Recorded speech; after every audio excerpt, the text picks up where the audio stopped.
大家好，我是小慧，欢迎您来到我的频道，也非常感谢您百忙之中收看我的视频。这天在公园里，同小区的赵大爷和李大爷在一起锻炼身体，一个看起来神清气昂，一个看起来愁眉苦脸。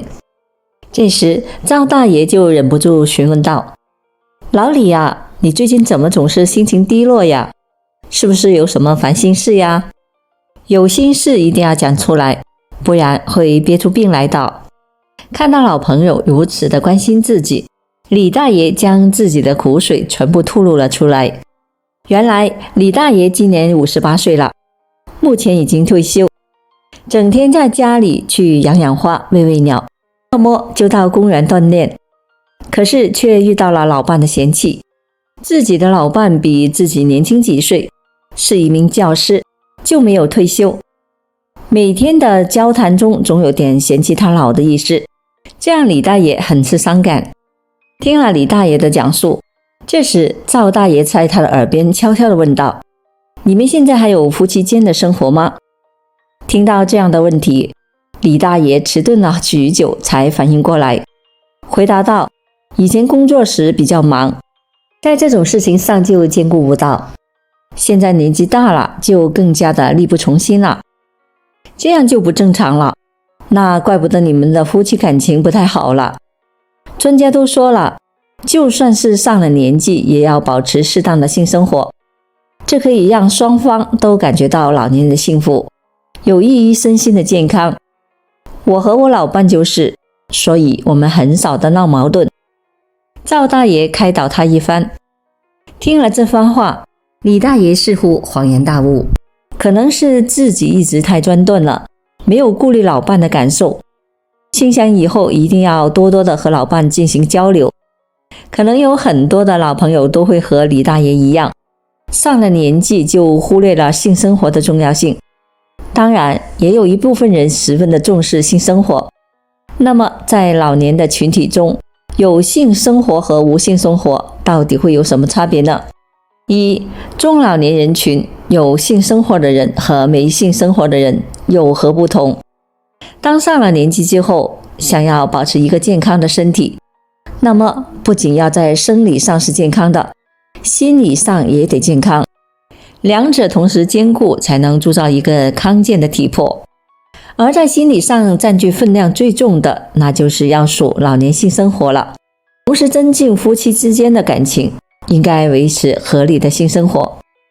夫妻生活本身是生活中很重要的一部分，在成年之后，受到体内激素水平变化的影响，正常产生性冲动，身心能够得到释放，许多好处是看得见的。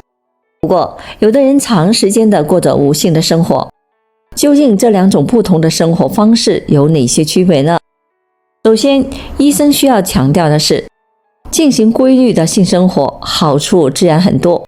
下面我们就说一下夫妻良好的交流可以带来哪些的好处。一、更好的释放压力，缓解不良情绪。现在这个社会的人群，无论是来自哪一方面，都承受着巨大的压力，心情时好时坏，时而崩溃，时而治愈。很多人无法及时的调节自己负面的情绪，以至于在生活上遇到很多的瓶颈。虽然有时候有些不良的情绪并不属于疾病的范畴，但是长期的不调节，对人的精神会有很大的伤害。而在日常的生活中，有一种较好调节负面情绪的方式，就是规律的进行性生活。适当的性生活可以使得夫妻双方都感到愉悦，存积的压力也会自然而然的得到释放，负面情绪消失了，整个人就会变得积极，更加的有活力。而且适宜的性生活也是一种爱的交流，会增进夫妻之间的感情，使得家庭更加的圆满幸福。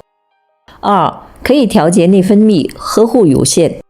适当的进行性生活对于女性来说还具有独特的好处。一般的情况下，在进行性生活时，由于需求的并发，体内相对应的激素水平也会发生翻天覆地的变化，尤其是在兴奋期、持续期和高潮期，除了会引起性激素的释放外，也会释放大量的多巴胺、去甲肾上腺素等。这些激素相互的作用可以有效地调节女性的内分泌。此外，适当的性生活对于女性来说还有一个好处，那就是可以使得乳腺得到更好的呵护。在进行性生活的过程中，释放的激素会加速乳腺周围的血液循环，使得乳腺充血肿大，变得有弹性。结束后则充血减退，随即恢复原状。长期规律的性生活就能让乳腺一直重复着这一周期性的变化，故对乳腺的相关功能起到一定的调节。3. 提高心肺功能。恰当的性生活还可以促进心肺循环，提高心肺的功能。这两者看似没有直接的联系，实质上却有着密不可分的关系。这主要是因为在进行夫妻生活而处于高度兴奋状态时，全身的血液循环会得到了加速，进而也会促进新陈代谢。这个时候也会使得身体消耗大量的热量，这可以加快身体内脂肪的燃烧，进而将体内多余的能量排出体外，为更好的代谢提供了有利条件，心肺功能自然得到了提高。4. 促进自由基的消除。规律的性生活还有一个好处，就是具有减少衰老物质的作用。很多人上了年纪，其中最害怕的一件事就是慢慢的老去，尤其是女性，最怕容颜衰老，做事力不从心，一点小事都要依靠子女等。因此，现如今有好多的中老年朋友十分的注重身体的保养，在抗衰老这方面做了很多的功课，例如吃抗衰老药等，可是却没有明显的效果，有时候还会带来副作用，得不偿失。而规律性生活则可以通过相关激素的调节，促进睡眠，进而增强免疫力，而且可以有效地清除体内致衰老的物质自由基，因此可以对抗衰老。以上这些就是进行规律性生活带来的好处。那么如何进行正确的性生活呢？2. 如何进行正确的性生活？要想获得性生活所带来的好处，那么就要正确的进行性生活。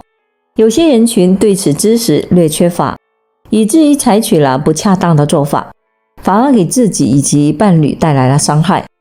不当的交流会带来很多的坏处。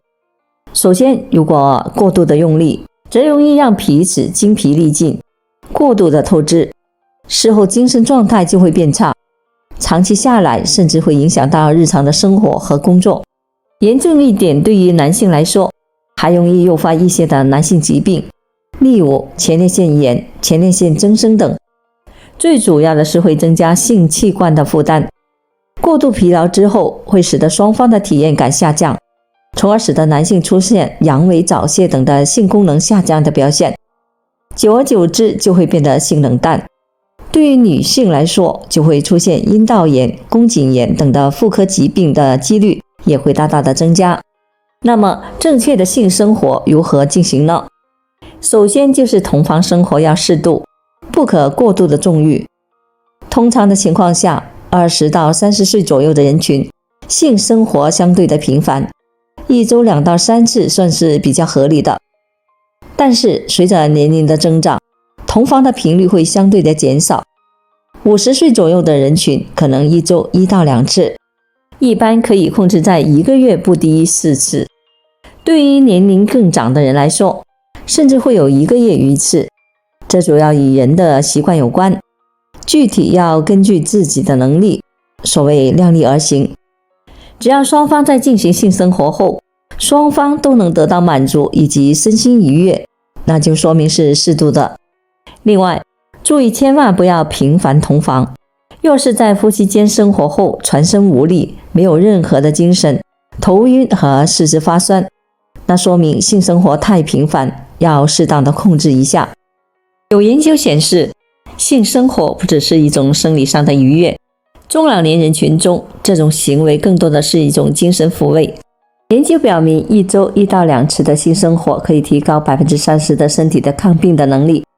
规律的性生活通过刺激交感神经来达到刺激神经末梢的目的，这对于预防老年痴呆和阿尔兹海默症也有益处。总的来说，性生活对于中老年人的益处不只是在生理上、身体上，更多的也是在于双方心灵之间的沟通。所以老年人不要以为性爱对自己不重要了，即使我们老了，也要勇敢地追求属于自己的性生活，这样不只可以延缓衰老，还能够帮助老人达到防治疾病的目的。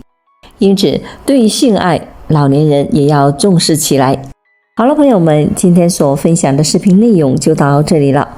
制作视频不易，朋友们，如果您觉得我分享的视频内容对您有所帮助的话，就请您给我点个赞吧。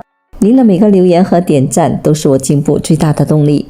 也非常欢迎您到评论区分享您的生活经验，非常感谢您的支持和鼓励。我们下期见。